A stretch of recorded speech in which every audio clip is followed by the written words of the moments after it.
Vazhdojmë tani me përgatitjen. Fillimisht për këtë recetë duhet që t'i përgatisim krepat dhe krepat do t'i bëjmë shumë të thjeshta. Në një enë më të madhe, vazhdojmë dhe shtojmë 400 ml me ujë. Pasi shtojmë ujin, vazhdojmë shtojmë edhe miell. Miell do të na duhen dikon 400 gram, por do ta shtojmë miellin pak nga pak dhe duke kontrolluar që mos ta bëjmë çullën shumë të trashë. Pasi shtojmë një pjesë nga mielli, vazhdojmë shtojmë edhe një lugë të mesme me kryp. Tani përzijemi mirë që të sigurohemi që do të fitojmë një çullë të mirë, pa grutka.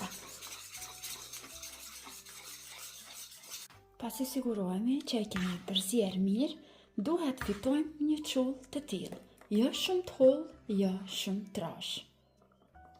Tani marrim një tigan dhe e nxehim mirë.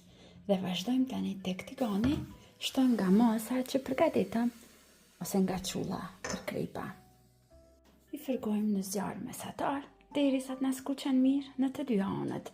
Tiganin që po përdorun pjek pa vaj dhe pa i ndyrë fare dhe nuk ngjet. Pasi sigurohemi që është pjekur mirë nga njëra anë, rrotullojmë nga ana tjetër. Sot për t'i mbushur do të përdorim fileto pule. Në total këtu kam bërë gati 350 gram fileto pule, të cilat i kam prerë në copëza shumë të vogla. E marinojmë mishin e pules me pak kryp dhe pak hudër në pluhur. Në një tigan me pak gjalpë të nxehur mirë, vazhdojmë i shtojmë filetot e pules. Bashk me filetot e pules, shtojmë edhe 200 gram këpurdha të konzervuara. Këpurdhat i kam bluar më imët pak në blender.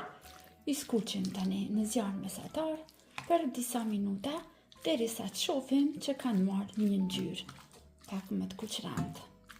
Pasi mishi dhe këpurdhat fërgohen për disa minuta, i largojmë nga zjarri. Vazhdojmë tani që ta përgatisim pjesën kremoze. Tenxhere shtojmë një lugë të madhe ose gjellës me gjalpë dhe prisim derisa të shkrihet.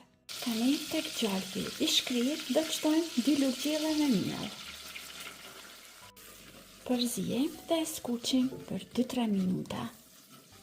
Mos e skuqni shumë, nuk duam që të na ndryshojë ngjyra në mielli, thjesht sa t'i largohet pak aroma.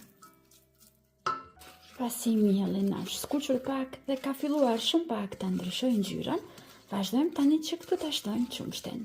Tani vazhdojmë që në tenxhere të shtojmë 500 ml me qumësht. Shtojmë edhe pak kryp dhe pak biber të zi. Përzijemi dhe e zijemi derisa kremi të fillon të trashet pak. Salca bechamel është gati, është trashur mjaftueshëm. Tani pak nga salca do të shtojmë tek filetat e pules.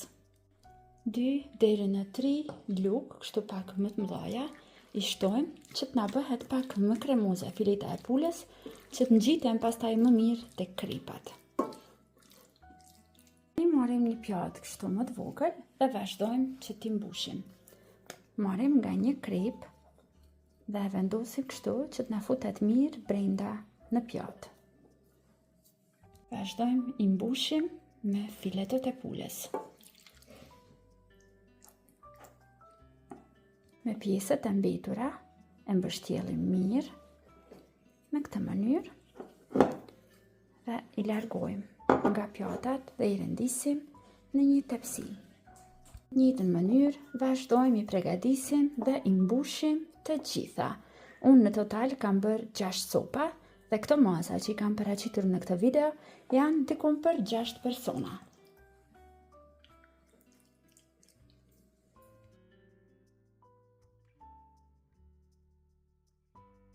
Dhe kështu duken pasi i kemi renditur gjitha në tepsi. Tani me beshamelin e mbetur, vazhdojmë që t'i mbulojmë sipër. Dhe për t'i bërë akoma më të shijshme, sipër do t'ju shtojmë edhe nga pak kashkavall të bërë në rende. Dhe tani që i kemi bërë gati të gjitha, vazhdojmë dhe t'i pjekim edhe një herë në furrë. Fura është e para ngrohur mirë në 250 gradë dhe do t'i pjekim vetëm për 15 minuta. Dhe tani sultan kebabi është gati, vetë se kam larguar nga fura. Lejojmë të stofet pak për disa minuta, pastaj e largojmë nga tepsia, e shërbejmë dhe e shijojmë. Shpresoj që do ta provoni edhe ju, do ta shijoni për një iftar të shijshëm me familjen e juaj. Deri në video receta të radhës, mbiteni të përshëndetur nga unë.